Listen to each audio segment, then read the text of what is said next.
నాకు ఎందుకు Jesus Christ ఇష్టమో చెప్తాను. ఒకసారి ఇక్కడ నా డైరీలో రాసుకున్నాను.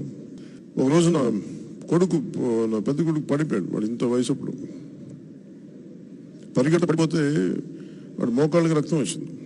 వస్తే నాకు మోకాళ్ళు నొప్పి వచ్చేసినాయి. నాకు అప్పుడు నాకు గుర్తొచ్చింది, మేరీ మాత గుర్తొచ్చింది.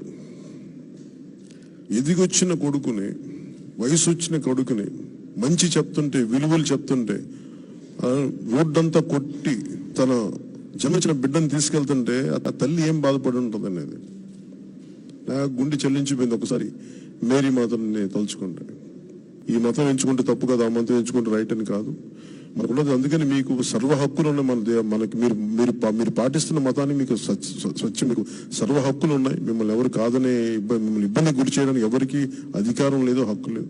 దీన్ని నేను మీకు పొలిటికల్గా మిమ్మల్ని ఆకట్టుకోవాలని నేను మాట్లాడేది మనస్ఫూర్తిగా.